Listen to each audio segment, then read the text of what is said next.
ما سيكي كشغستي اسكناف سيكي كشغستي ما تري كاستود كذا كذا عادي سيكي عارفها سيكي عارفها سيكي ولا عارفها نيف سيكي ودرا سيكي نفي غدا اسكو تابتد افر نين اقراش عليك دوصل ضوفك ايمانس ما تقارن انت يا تبتقن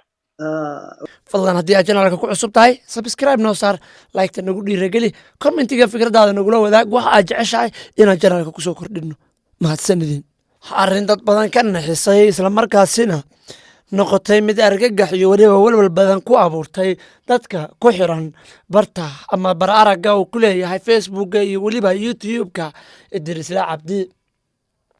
kadib markii xalay la arkay isagoo astaamo wejiga ku leh islamarkaasina la sheegay in baangad ay ku dhacday dirdilna loo geystay ayaa waxaa walwal badan galay dadkii taageerada u ahaa iyo sidoo kale eheladiisa balse arrintani ayaa waxay dadka ula muuqatay inay run tahay ugu dambeynna waxaa soo baxday inay braankii tahay walow aan si rasmi ah loo xaqiijinin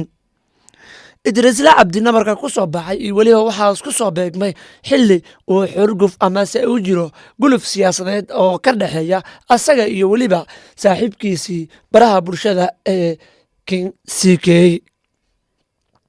idrisla cabdi oo ah dadka reactionka bixiya dadkooda loogu garan og yahay islamarkaasina dad badan ay ku xiran yihiin ayaa muddooyinkii ugu dambeeyey waxa uu ku sugnaa caasimadda dalkani kenya ee nairobi isagoo barnaamijyo kala duwan halkaasi ka hirgelinayey arrintani idrisle ayaa intay soo bixin maalmo un ka hor ay ahayd markii arrin male awaal ah oo ah in dhallinyarada reer nairobi qaar ka mid a ay jirdileen idrisla cabdi ay soo ifbaxday balse laga daba tagay oo la ogaaday arrintaasi inay tahay mid aan sal iyo raad lahayn islamarkaasina ay tahay mid lagu magac xumeynayo dhallinyarada magaca iyo weliba maamuuska ku leh magaalada nairobi nairobi ma aha meel dadka lagu ugaarsado mana aha meel dadka caanka ah lagu waxyeeleeyo waa meel inta badan dhallinyarada soomaaliyeed ee waxaa noqota amase caanka noqota ay u soo dalxiistagaan laguna soo dhoweeyo iyadoo munaasabado kala duwan loo qabto dadka inta badan dhallinyarada la eedeeyo ee la yidhaahdo waxa ay geystaan dhibaatooyin ayaa waxa ay yihiin dadka amnigooda suga 90% marka ay yimaadaan dadka caanka ah nairobi kulamada loo qabanayo hadday ahaan lahayd mid kubadda cagta ah iyo sidoo kale xalfado lagu soo dhoweynayo ayay intaba soo qaban qaabiyaan gacanna ay ka geystaan haddaba arrintani idrisla cabdi ku timid ayaa waxaa dad badani ay u qaateen markii hore in ay tahay arrin siyaasadeysan islamarkaasina la isku soo adeegsaday shakhsiyaad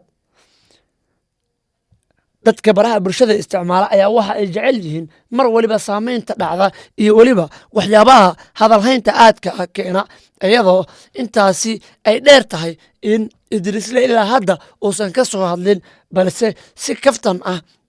dad badan oo reaction ka bixiya ay u sheegeen inay tahay arrintani wax kama jiraan lana doonayo in lagu waxyeeleyo ama lagu xumeeyo magaca reer nairobi